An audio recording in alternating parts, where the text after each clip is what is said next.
todos nuestro más afectuoso saludo y sean bienvenidos. La confección de caretas, que pudiéramos considerar como una actividad ligera, es un verdadero arte por cuanto presupone en el autor el empleo de conocimientos anatómicos precisos de los músculos mímicos para lograr sus objetivos expresivos y estéticos. Similar consideración merecen los innumerables artistas que han reflejado en sus obras rostros humanos. El cuadro que sirve de apertura a nuestra actividad, titulado El Otoño, pertenece a una serie de retratos del pintor italiano Giuseppe Arcimboldo, quien dibujaba los rostros con frutas y vegetales, anticipándose al movimiento surrealista que surgiría 4 siglos más tarde. Al terminar el estudio de estos contenidos, serán capaces de explicar las características morfofuncionales de los músculos de la cabeza y el cuello, teniendo en cuenta su inervación y significación funcional. En la actividad orientadora anterior nos referimos a las generalidades de la miología, que sirven de base para la comprensión de los contenidos particulares de los grupos musculares. Hoy comenzamos a estudiar los músculos de la cabeza y del cuello. La cara ha sido considerada tradicionalmente como el espejo del alma, lo que se debe a que ella sirve como ninguna otra parte del cuerpo para transmitir sentimientos y estados de ánimo.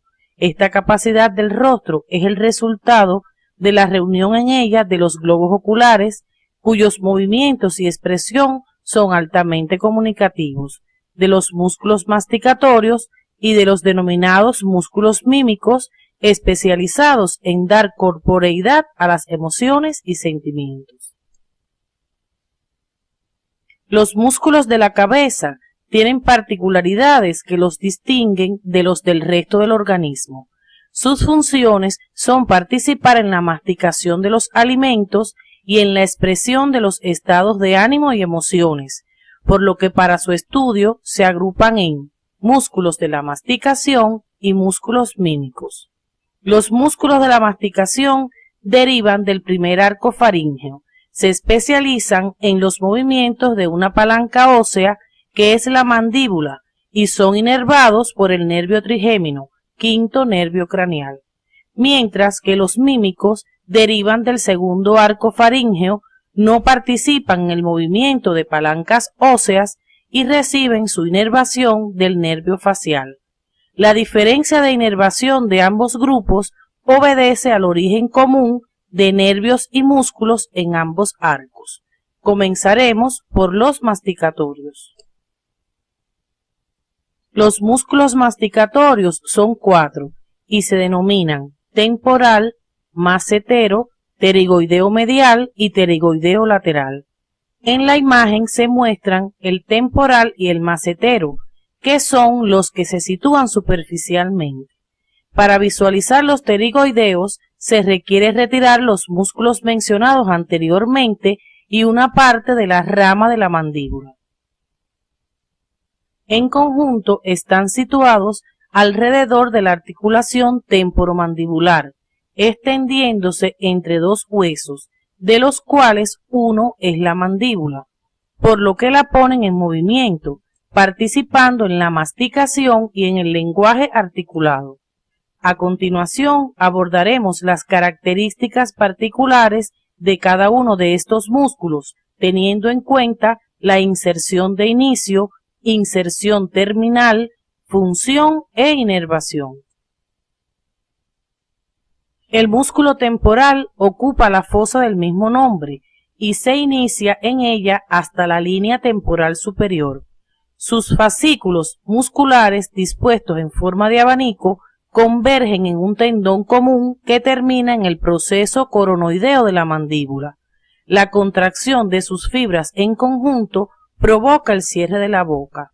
La contracción de las fibras posteriores provocan la retropulsión cuando previamente se había realizado la propulsión, además de mantener la posición de la mandíbula durante el lenguaje articulado.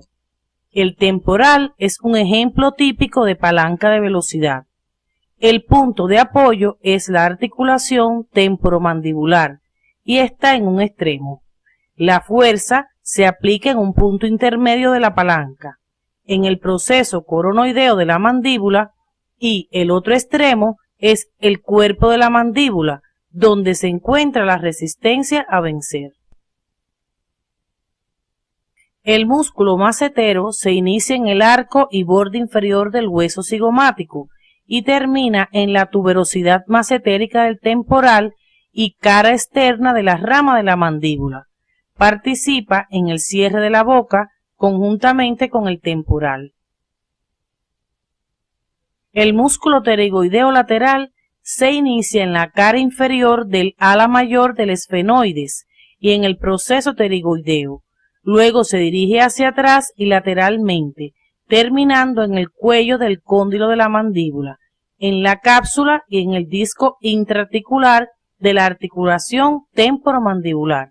La contracción conjunta de los pterigoideos laterales de ambos lados provoca la propulsión de la mandíbula, mientras que la contracción unilateral produce el desplazamiento de la mandíbula del lado contrario al músculo contraído, movimiento al que se denomina diducción.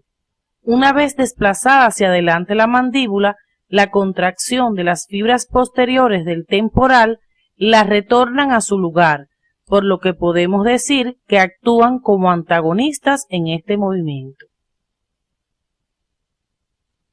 El músculo pterigoideo medial se inicia en la fosa pterigoidea del proceso de igual nombre y se dirige hacia abajo y lateralmente para terminar en la tuberosidad pterigoidea de la cara interna del ángulo de la mandíbula. Por su disposición, constituye la imagen en espejo del músculo macetero, por lo que sus acciones sobre la mandíbula son sinérgicas. Como hemos visto, los músculos masticatorios son estructuras muy simples desde el punto de vista morfofuncional. Sin embargo, existen algunas particularidades interesantes. El único músculo masticatorio que no participa en el cierre de la boca es el pterigoideo lateral. Deben investigar en su estudio a qué obedece esta diferencia funcional.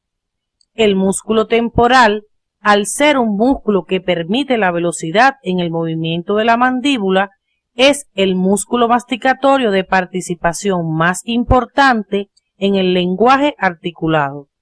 Estas importantes estructuras del aparato masticatorio deben estudiarlas con todo detalle, yendo desde su localización en la superficie hasta sus inserciones, funciones, interrelación entre sus acciones musculares e inervación. A pesar de la vecindad tan estrecha entre los masticatorios y los mímicos, existen diferencias muy notorias entre ambos. Los músculos mímicos generalmente se sitúan en relación o alrededor de los orificios naturales de la cara, donde sus fibras se disponen de forma diferente, concéntrica cuando son constrictores y radial cuando son dilatadores. Además, estos músculos carecen de fascias y, a diferencia de la generalidad de los músculos esqueléticos, no se extienden entre dos piezas óseas de las que debe mover alguna, sino entre una superficie ósea y la piel o alguna mucosa. Como que estos músculos mueven estructuras con propiedades elásticas, no necesitan antagonistas, puesto que la piel vuelve a su posición una vez que cesan las fuerzas que actuaban sobre ella. Sin embargo, con el paso de los años y la pérdida de la elasticidad de la piel, se van instaurando en la fascia de cada persona las huellas de las expresiones más comunes exhibidas durante la vida.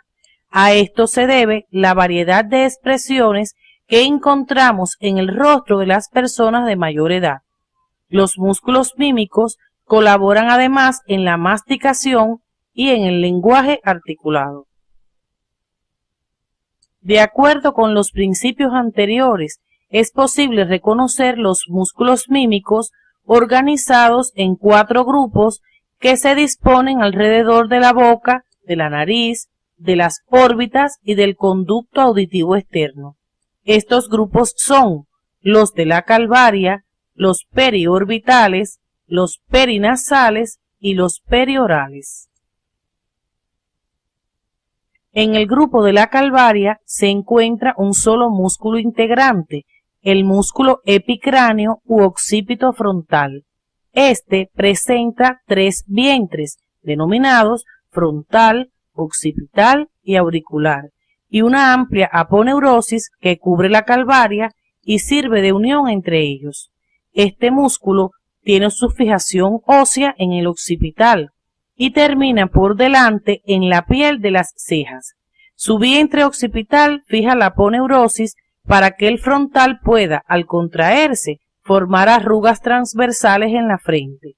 Además, contribuye a mantener elevados los párpados. Es típica la contracción de este músculo en las expresiones de atención, así como en las de preocupación y tristeza.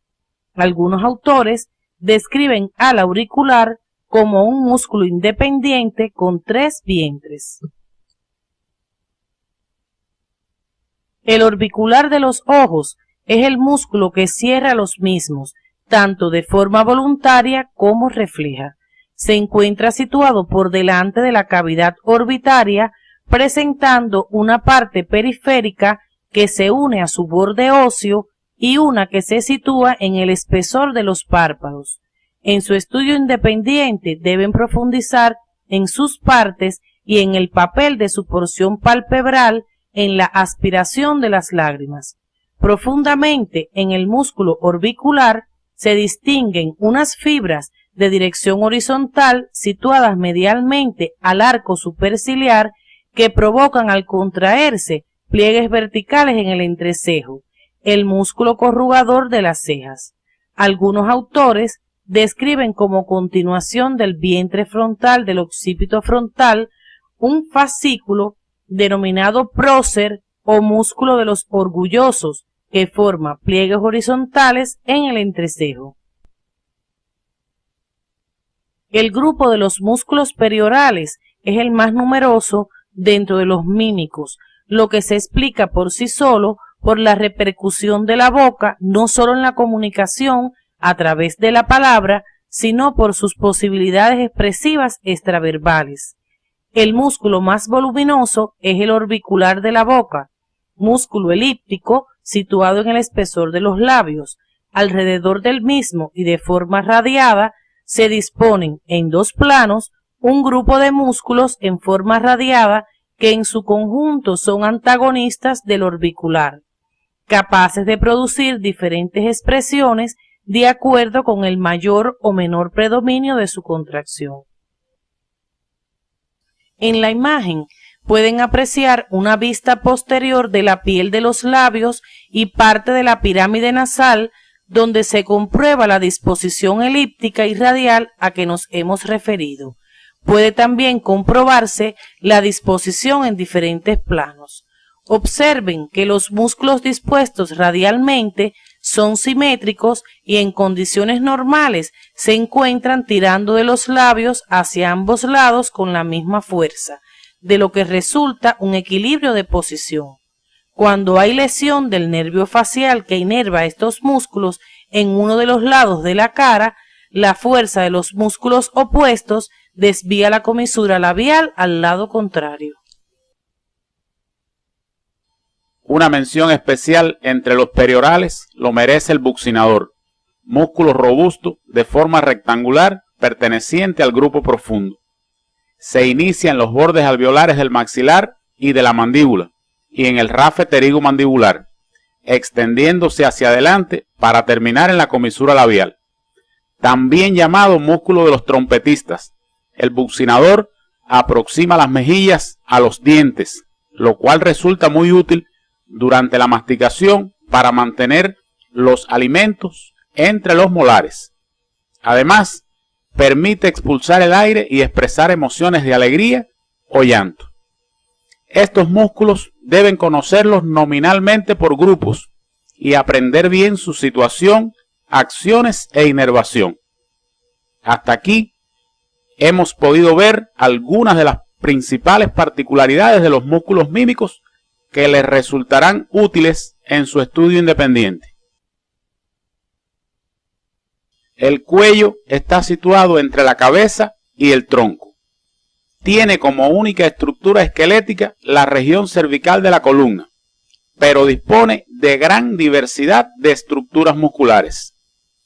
Aunque topográficamente los músculos pueden clasificarse en anteriores y posteriores, vamos a estudiar solamente los anteriores, ya que los posteriores se abordarán conjuntamente con los músculos del dorso. Los músculos de la región anterior se dividen en superficiales, hioideos y profundos laterales y prevertebrales.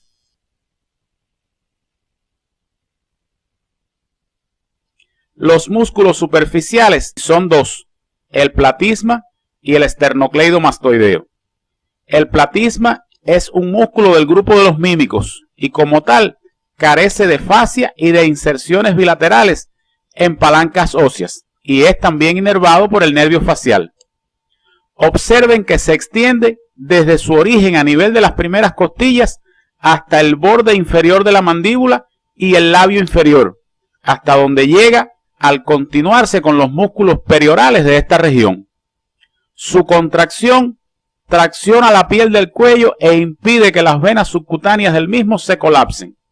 Además, al traccionar hacia abajo el ángulo de la boca, le da al rostro expresión de asco y de desprecio. Las heridas del cuello, aun cuando sean superficiales, son peligrosas porque pueden provocar entrada de aire al sistema circulatorio con formación de émbolos gaseosos. Investiguen de qué forma influye la contracción del platisma en esta complicación. Inmediatamente por debajo del platisma se encuentra el segundo de los superficiales, el músculo esternocleidomastoideo. Se inicia en la zona de la articulación esternoclavicular y se extiende oblicuamente hacia arriba y lateralmente, para terminar en el proceso mastoideo del temporal y en la línea nucal superior.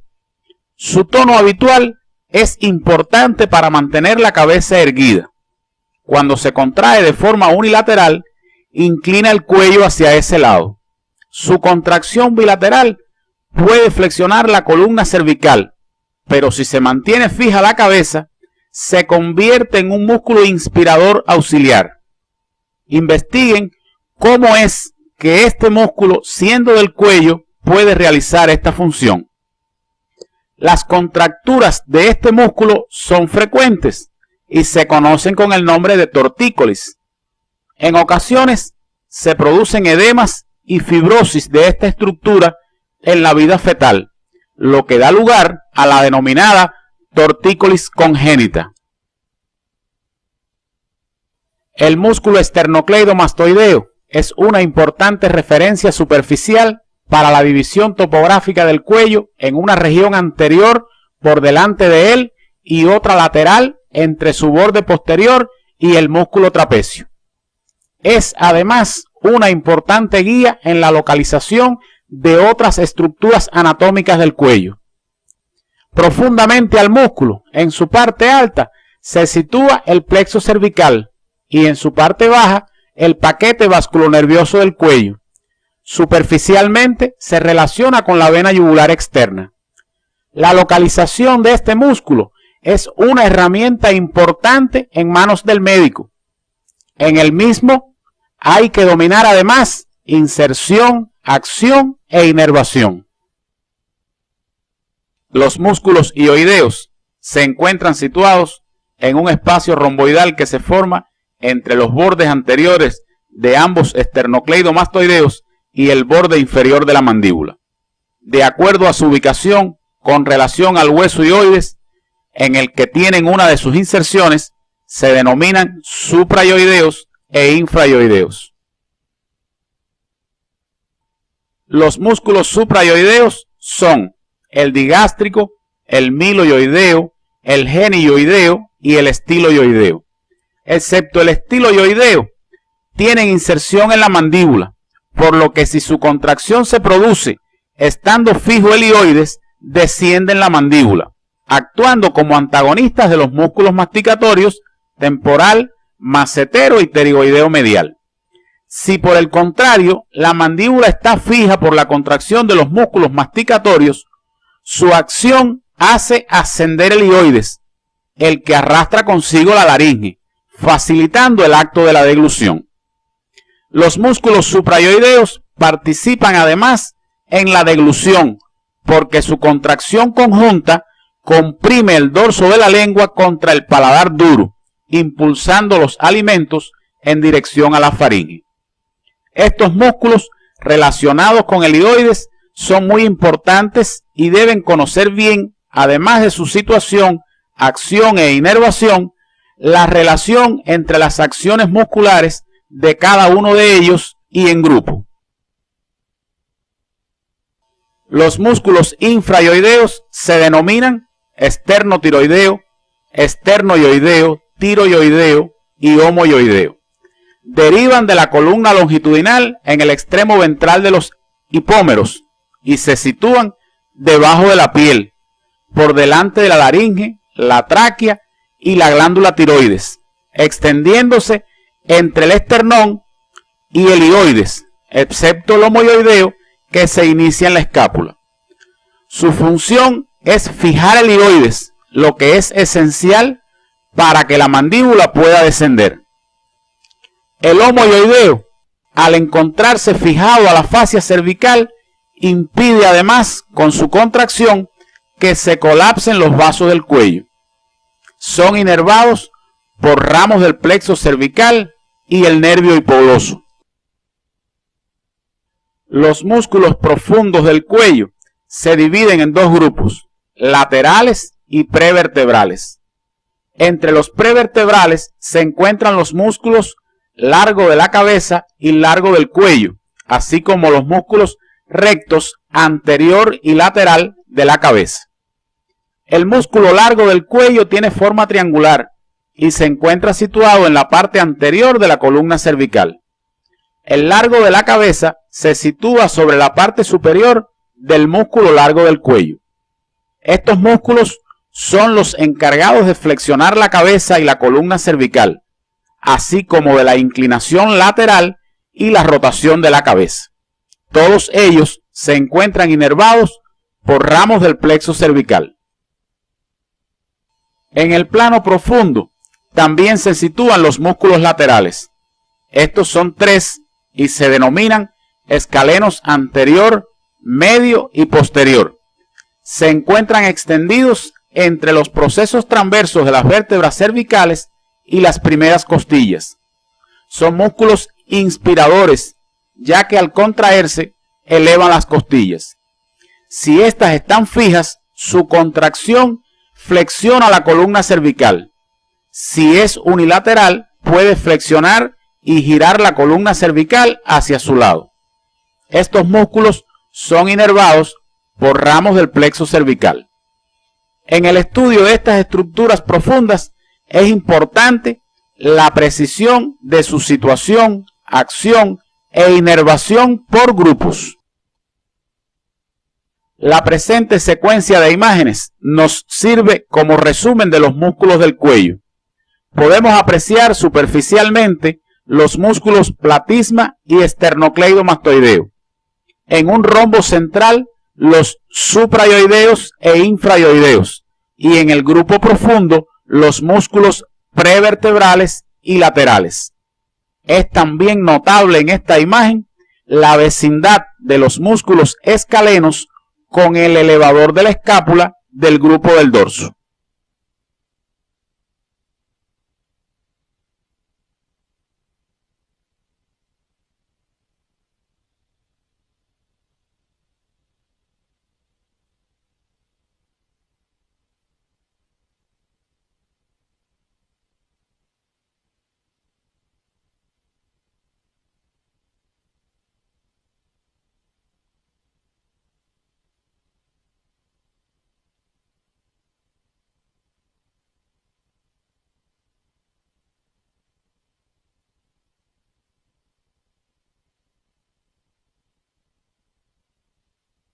Los músculos de la cabeza cumplen importantes funciones ya que participan en la primera parte del tratamiento de los alimentos en el organismo, pero además tanto los masticatorios como los mímicos participan en las funciones del lenguaje articulado y de la expresión extraverbal de sentimientos y estados de ánimo.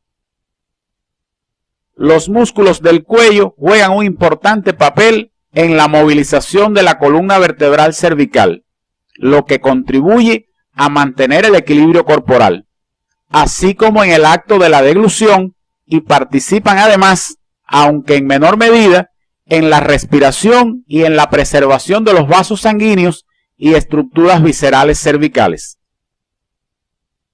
En esta actividad hemos iniciado el estudio de los grupos musculares de las porciones más cefálicas del organismo, caracterizados por su poca extensión y por no requerir de la movilización de grandes palancas. En la próxima actividad comenzaremos el estudio de la musculatura del tronco, cuyas características, como podrán comprobar, son diferentes en correspondencia con necesidades particulares de esa extensa región.